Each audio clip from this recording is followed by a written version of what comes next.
I'm going to sit down. Contrary to popular belief, I'm actually not so young anymore. I always love these titles and accolades that people attach to you. So I'm going to start off by telling you a very funny story that happened to me about 3 weeks ago. I arrived in New York quite late, around 11 o'clock at night, and I was exhausted.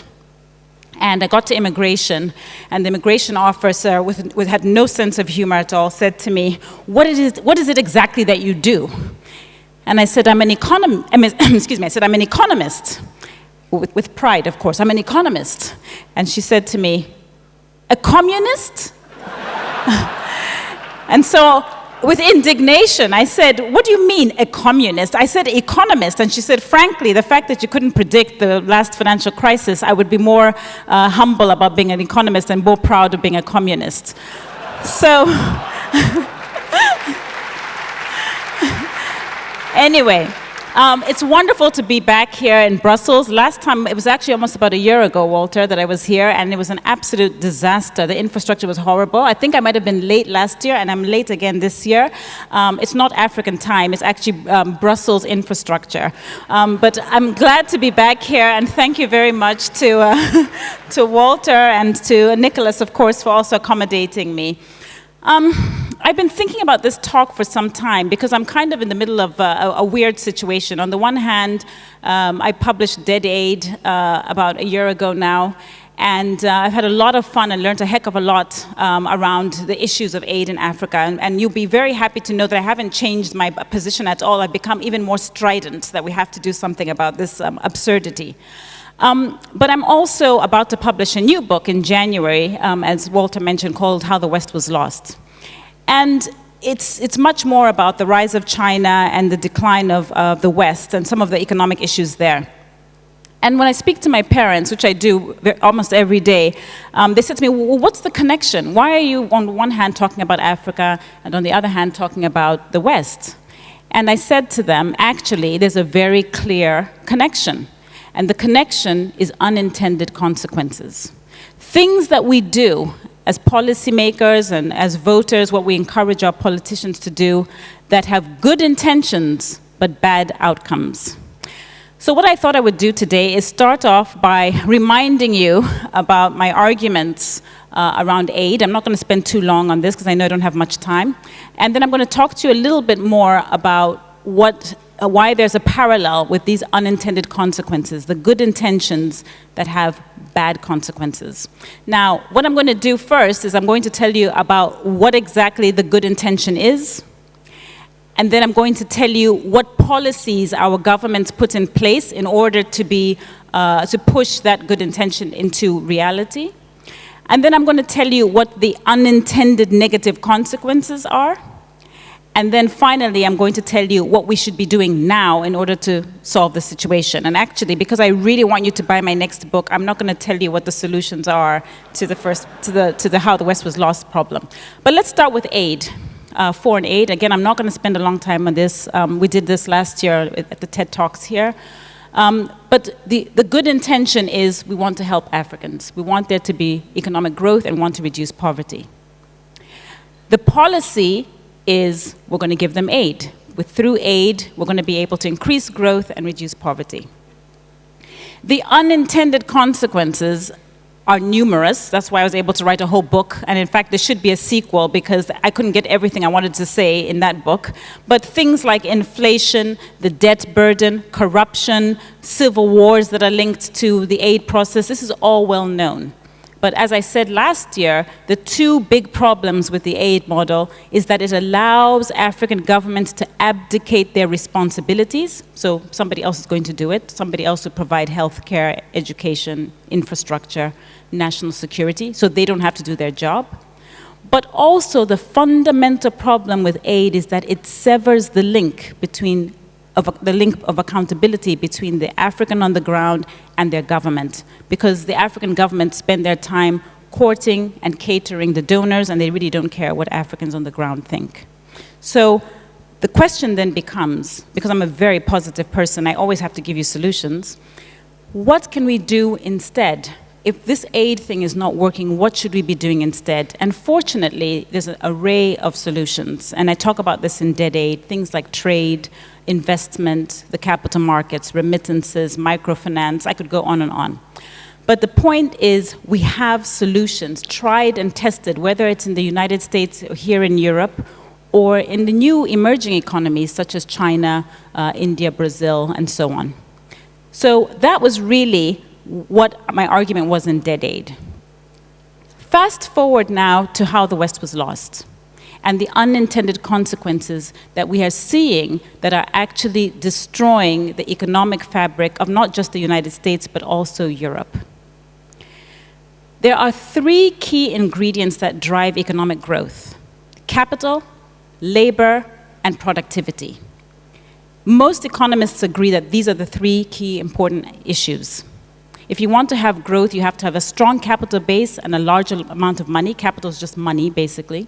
You have to have a qualified, high quality, and a good quantity of labor market. And you have to have a society that's highly productive. The three key ingredients. What I'm here to argue to you is that over the past 50 years, through deliberate policy, Western governments have put us on a path of economic decline, specifically by eroding capital, by eroding labor, and by eroding productivity. So, as we did in the case of aid, I'm going to start very quickly by saying, focusing on capital, what specifically was the aim? The aim, and here we're talking about subprime market in particular, was to provide housing for all. Everybody should have a housing for access to housing. It's a very laudable thing. We want everybody to have access to housing. The policy is what in the United States they call the Housing for All policy. It's a very, very clear policy that the US government put in place that by all means we're going to establish policies to make sure that people have access to housing. They did that through Fannie Mae and Freddie Mac. They did that by providing subsidized housing through these institutions.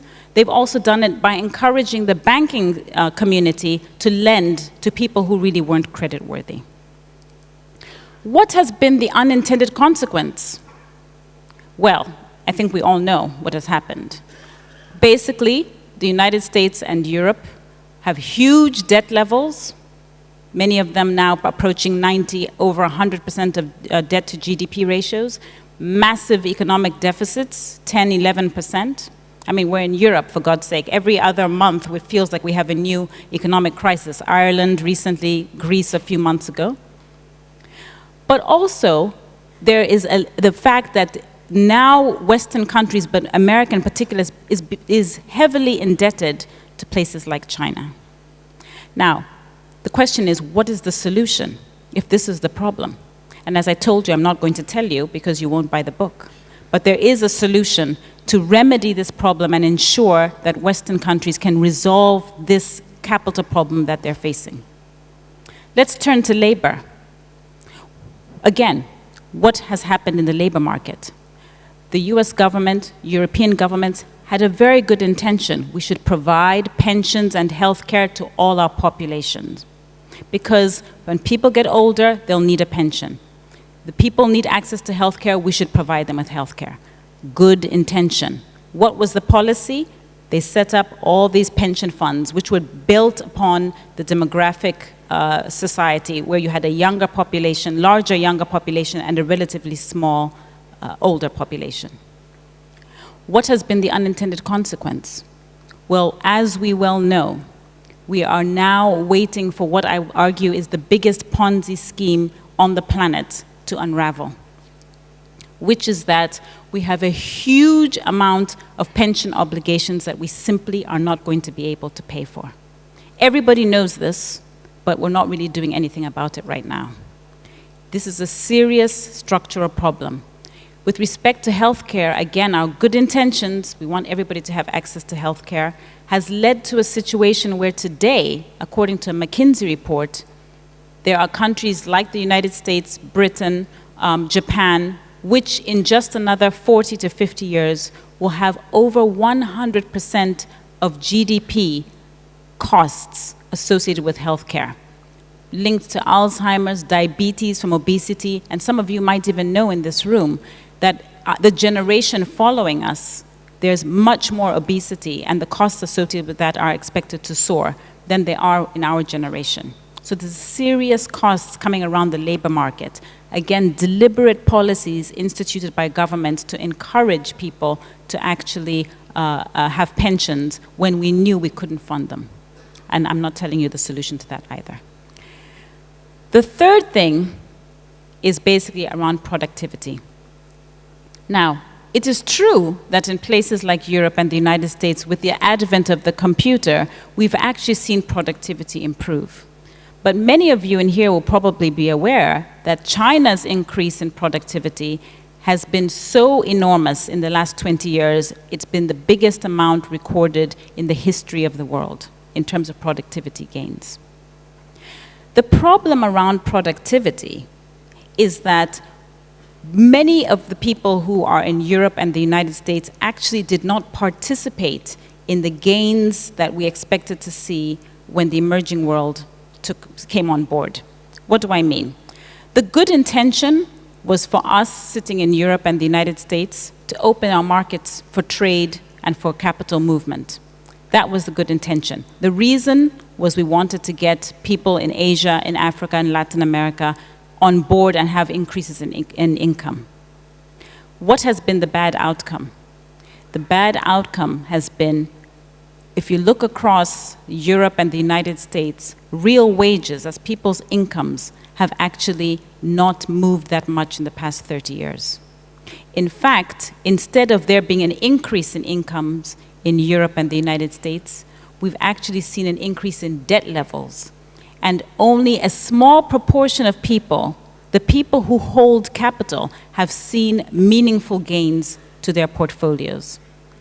The average worker in Europe and the United States has not seen any gains. They're the people who are the holders of labor. And what this means is that even though we had very good intentions that we wanted to live in a better world, we are actually now in a situation where things have gotten worse for Europeans and Americans, even though they've gotten better for people elsewhere. The question here then becomes, what choices do places across Europe and the United States have to remedy this situation? And I argue that they have what is called a Hobson's choice. There are two things that they could do. One option is for the United States, for example, to remain open. Open in terms of trade and open in terms of capital movements. And there are a lot of benefits, and I think most of us in this room would like to see the United States remain open. Being open means that America could trade, but also we could see much more participation of the United States around the world than we've seen already. The problem, however, is that America's structural problems around education and the labor market, which I talked about, around the fact that she doesn't have much money and she's borrowing from places like China, around the fact that there's a decrease in productivity in the United States, means that we're in a situation where the United States has to make a choice of either continuing to underwrite public goods, like fighting in Iraq and Afghanistan, or choosing to take the money out of those places and invest in education and healthcare and so on domestically. The other problem with staying open is that it relies very heavily on everybody else playing fair. And as we know, there's been a big debate between the United States and China now around the exchange rate and whether or not China is playing fair. So the question then becomes, can America solve her problems of capital, labor, and productivity while remaining open? That's one side of the coin. The other side is, can America solve this problem by becoming more closed, more protectionist? Now, as I said earlier, I think most of us in this room would prefer that America stays open and engaged. However, by being closed, I would argue that there would be less of a backlash than one might expect. In fact, there are studies that have just come out in the past 6 weeks in the United States that say more than 30% of graduates in the United States are now, and it's been a very big shift, are now saying that they would prefer to see the United States closed, at least for some time, so that it can resolve its education, capital, and productivity issues. This would really be transformational, because the United States, as we know, is the largest, on a per capita basis, is the largest economy for consumer goods. And it could have serious ramifications for the growth of not just Europe, but also the emerging world. However, the question then becomes, what exactly should the United States and Europe do at a time when they are borrowing, when they have low quality, increasingly low quality education, and also they simply do not have the productivity levels and cannot compete with the rest of the world. I was recently at a conference where they had representatives from Brazil, Russia, India, and China. And it was very interesting because one of the people there said, what is it exactly that Europe and America want to sell to us in the emerging world? The only thing that we don't have is actually your people, the people who are talented. And frankly, with 10% unemployment rates in the United States, many of them will be coming to our countries anyway. It was said as kind of a bit of a joke, but actually the question does become, what exactly are these countries selling to the emerging world? This all sounds like gloom and doom, and I want to reassure you that my book actually has a lot of positive solutions, and I do think that there's scope for improvements around the world. The more fundamental question is, how are we going to get countries in Europe and the United States that are basically ensconced in democratic process to do the right thing? The fact of the matter, with these short cycles in the United States of 2 to 4 years for elections, governments are so much more focused on politics and staying in office than dealing with the structural problems that lie ahead. 2010 marks the first year that Europe's net population is on the decline. I say net because it includes immigration. This is the first year that Europe's population is on the decline. What I'm talking about here is not something of the future, it's something that's happening now. And unless our politicians come together and really start to have serious conversations, not just about the tactical problems that we're facing, the day-to-day issues about the debt management and so on, but about the structural problems, I'm scared to say that it will be not too long. In fact, I think the estimates now are that by 2017, just 7 years away, China will become the largest economy in the world. Thank you very much for listening, and I look forward to, I guess we don't have any questions. That's a good part for me. Thank you very much. Thanks.